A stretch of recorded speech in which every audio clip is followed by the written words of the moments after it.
Assalamualaikum warahmatullahi wabarakatuh. Salam sejahtera buat kita semua. Om Swastiastu, Namo Buddhaya, salam kebajikan. Yang kita hormati bersama tentu Kepala BPS beserta seluruh jajaran, baik di tingkat pusat, di tingkat provinsi maupun di tingkat kabupaten yang mengikuti di tempat ini maupun juga melalui online. Yang saya hormati segenap kepala dinas tingkat provinsi maupun kabupaten kota se-Indonesia yang mengikuti lewat online, yang saya hormati segenap para peserta, khususnya tentu para pendamping PKH yang kita wajibkan untuk mengikuti pertemuan ini. Saya bersama Pak Wamen, Pak Sekjen, para Dirjen, dan jajaran Kementerian Sosial hadir lengkap pada hari ini untuk pertama-tama tentu bersyukur pada Allah Subhanahu wa Ta'ala, Tuhan yang Maha Kuasa, atas rahmat dan karunia-Nya kita dapat berkumpul dalam acara yang sangat penting ini. Saya ingin menyampaikan apresiasi yang setinggi-tingginya kepada Kepala BPS dan seluruh jajarannya yang telah bekerja luar biasa dalam membangun Data Tunggal Sosial Ekonomi Nasional atau DTSN selama kurang lebih 3 bulan terakhir ini. Dan saya perlu menyatakan di sini bahwa DTSN adalah sejarah baru bagi bangsa Indonesia. Berikutnya yang kedua, kepada Kadinsos Provinsi, Kabupaten, Kota seluruh Indonesia yang telah berkenan hadir dalam agenda penting hari ini, dan juga terima kasih kepada seluruh pendamping PKH yang siap bekerja dengan penuh dedikasi dalam mendampingi keluarga penerima manfaat di berbagai daerah. Hari ini kita bertemu dalam momentum yang sangat strategis, yaitu memperkuat peran dan kontribusi kita dalam meningkatkan kesejahteraan rakyat dan membuat wong cilik iso gemuyu, khususnya dalam hal memastikan penyaluran bantuan sosial yang lebih tepat sasaran melalui pemanfaatan Data Tunggal Sosial Ekonomi Nasional atau DTSN. DTSN hadir sebagai solusi untuk mengatasi permasalahan data yang selama ini menjadi tantangan dalam mengelola bantuan sosial yang dinilai oleh banyak pihak tidak sepenuhnya tepat sasaran. Bapak Ibu sekalian yang saya hormati, mari kita mulai dengan memahami apa itu DTSN. DTSN adalah basis data tunggal individu dan atau keluarga yang memuat kondisi sosial ekonomi penduduk Indonesia. Tadi sudah dijelaskan oleh Pak Ateng maupun juga Kepala BPS tentang hal yang saya sampaikan ini. Tentu data ini telah dipadankan dengan data kependudukan sehingga lebih akurat dan dapat diandalkan. DTSN bukan sekedar daftar penerima bansos, tetapi menjadi dasar bagi keterpaduan program pembangunan nasional. Dengan data ini kita dapat memastikan sinergi antar kementerian, lembaga, dan pemerintah daerah dalam merancang kebijakan sosial yang terukur dan berkelanjutan. DTSN telah dibangun berdasarkan 3 basis data utama, yaitu DTKS, Reksosek, dan P3KE, didukung oleh data PLN dan BPJS Kesehatan yang selanjutnya dipadankan dengan data kependudukan dari Dukcapil. DTSN dibangun dan dikonsolidasikan oleh BPS yang memang merupakan lembaga yang tepat dalam melaksanakan tugas ini. Sebagaimana diketahui, salah satu tugas besar Kementerian Sosial adalah melakukan sinkronisasi data bersama Badan Pusat Statistik untuk memastikan bahwa penerima bantuan benar-benar sesuai dengan kondisi sosial ekonomi yang ada di lapangan. Bapak Ibu yang saya hormati, sebelumnya kita sebelumnya kita mengenal data terpadu kesejahteraan sosial atau DTKS. Penyaluran bansos tahap pertama tahun 2025 ini masih berdasarkan pada DTKS. Selanjutnya untuk penyaluran bansos tahap 2 dan seterusnya akan mengacu pada DTSEN ini. Dampak dari peralihan DTKS menjadi DTSEN ini akan berkonsekuensi terhadap dua hal. Pertama, kemungkinan adanya KPM atau penerima manfaat yang awalnya mendapatkan bansos akhirnya tidak dapat bansos atau inclusion error. Mengapa demikian? Karena oleh DTSEN dinilai yang bersangkutan telah sejahtera berdasarkan peringkat DTSEN sehingga harus dikeluarkan. Dan begitu juga sebaliknya yang disebut dengan exclusion error. Kita harus mengakui bahwa DTKS kita selama ini masih terdapat banyak kelemahan. Dan lahirnya DTSEN ini menyempurnakan dan menjawab kelemahan-kelemahan tersebut.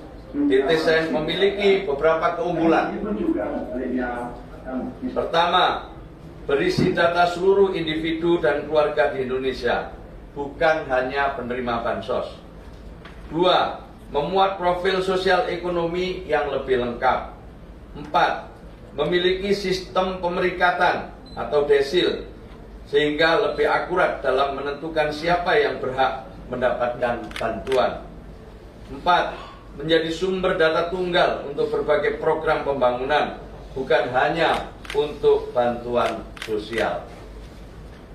Dengan DTSEN, kita tidak hanya fokus pada distribusi bansos, tetapi mampu mengarahkan kebijakan pengentasan kemiskinan secara lebih tepat sasaran. Lalu mengapa DTSEN ini penting? Setidaknya ada 6 manfaat utama dari DTSEN. Pertama, mengurangi bias akibat tumpang tindih data yang selama ini sering terjadi. Kedua, memudahkan pensasaran dalam program pembangunan pemerintah agar lebih efektif. Ketiga, menjadikan strategi pengentasan kemiskinan lebih terarah, terpadu, dan berkelanjutan. 4. Menyediakan profil sosial ekonomi penduduk secara lebih lengkap. 5. Mengalokasikan anggaran pembangunan dengan lebih efisien dan akuntabel. Dan terakhir, keenam, mempercepat peningkatan kesejahteraan masyarakat. Bapak Ibu sekalian yang saya hormati, khususnya para pendamping PKH yang saya banggakan.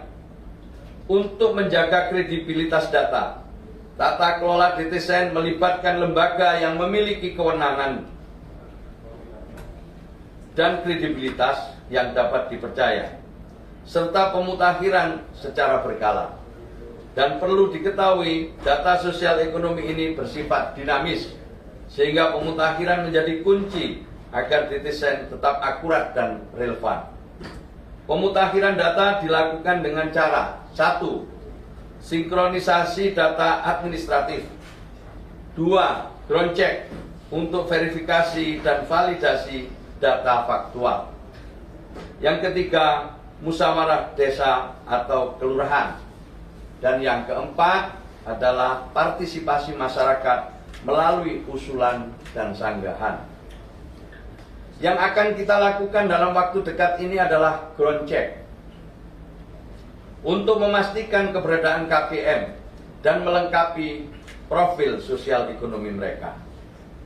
Untuk itu, Bapak, Ibu, dan saudara-saudara sekalian yang saya hormati, ada 2 jalur utama dalam pemutakhiran data penerima bantuan sosial. Yang pertama adalah jalur formal, yaitu melalui usulan RT RW, kemudian dibawa ke musyawarah desa dan harus mendapatkan validasi dari dinas sosial setempat sebelum kemudian ditetapkan oleh kepala daerah, bupati atau wali kota. Kemudian masuk pada DTSEN melalui Pusdatin dan selanjutnya diolah kembali untuk dapat dilakukan perengkingan ulang. 2 jalur partisipatif, yaitu jalur yang bisa ditempuh oleh masyarakat secara langsung, yaitu menggunakan mekanisme usul sanggah pada aplikasi Cek Bansos. Mekanismenya kurang lebih sama. Usulan dan sanggahan harus dimusyawarahkan, diverifikasi oleh pendamping PKH dan disetujui oleh Kadinsos dan ditetapkan oleh kepala daerah. Disinilah peran strategis pendamping PKH dalam rangka pemutakhiran DTSEN melalui ground check ini. Para pendamping PKH yang saya banggakan, Bapak Ibu sekalian yang saya hormati, sesuai dengan Impres nomor 4 tahun 2025 tentang DTSEN ini, sebagai Kementerian Sosial, tugas utama kami adalah melakukan sinkronisasi dengan BPS dalam mendukung pemutakhiran DTSEN. Sementara itu, tugas pendamping PKH dalam pemutakhiran DTSEN meliputi 1. Ground check untuk melengkapi variabel data. 2. Memeriksa keberadaan KPM atau penerima manfaat aktif atau tidak aktif. 3. Melengkapi isian variabel untuk dasar pemeringkatan yang telah ditetapkan oleh BPS. 4. Melakukan verifikasi lapangan terhadap usul dan sanggah masyarakat. 5. Memanfaatkan DTSEN untuk mendampingi KPM lebih efektif. Oleh sebab itu, agar pemutakhiran data berjalan lancar, setiap PKH wajib, saya ulang, setiap pendamping PKH wajib 1. Mengikuti pelatihan ground check pemutakhiran DTSEN. 2. Melakukan pembagian wilayah kerja secara profesional. 3. Menjalin komunikasi aktif dengan BPS dan dinas sosial di daerah. 4. Memberikan data yang sebenar-benarnya. 5. Menjaga kondusivitas di lapangan. Dan 6. Menjalankan tugas dengan semangat dan riang gembira. Para pendamping PKH adalah garda terdepan dalam memastikan kebijakan sosial benar-benar tepat sasaran. Oleh karena itu, saya berharap pada Bapak Ibu sekalian, sekali lagi menjalankan tugas ini dengan penuh tanggung jawab dan integritas. Bapak Ibu, saudara-saudara sekalian semua yang saya hormati, sebagai penutup, kita semua harus memahami bahwa data yang akurat adalah kunci keberhasilan program perlindungan sosial. Dengan DTSEN, kita tidak hanya dapat memastikan bantuan sosial lebih tepat sasaran, tetapi juga mendorong kebijakan pengentasan kemiskinan yang lebih konvergen, terpadu, dan berkelanjutan. Saya ingin menegaskan bahwa peran pendamping bukan sekedar administrasi dan distribusi bantuan, tetapi juga sebagai agen perubahan sosial yang turut serta dalam upaya mengentaskan kemiskinan secara sistematis dan berkelanjutan. Untuk itu, mari kita jalankan tugas ini dengan semangat profesionalisme dan dedikasi tinggi. Dengan kerja sama yang solid, saya yakin dapat memutakhirkan DTSEN ini untuk lebih tepat sasaran, transparan, dan akuntabel. Khusus untuk pendamping PKH, saya mendapatkan catatan dari Pak Sekjen akan dilakukan tes setelah pelatihan ini selesai. Terima kasih atas perhatiannya. Sekali lagi terima kasih kepada Ibu Kepala BPS dan seluruh jajaran. Bila ada hal-hal yang kurang berkenan, kami mohon maaf yang sebesar-besarnya. Assalamualaikum warahmatullahi wabarakatuh. Salam sejahtera bagi kita semua. Om Santi, Santi, Santi Om. Namo Buddhaya. Salam kebajikan. Wassalamualaikum warahmatullahi wabarakatuh. Waalaikumsalam warahmatullahi wabarakatuh. Ya. Baik, terima kasih kepada Bapak Menteri Sosial Republik Indonesia. Sekali lagi 3, 2. Oke.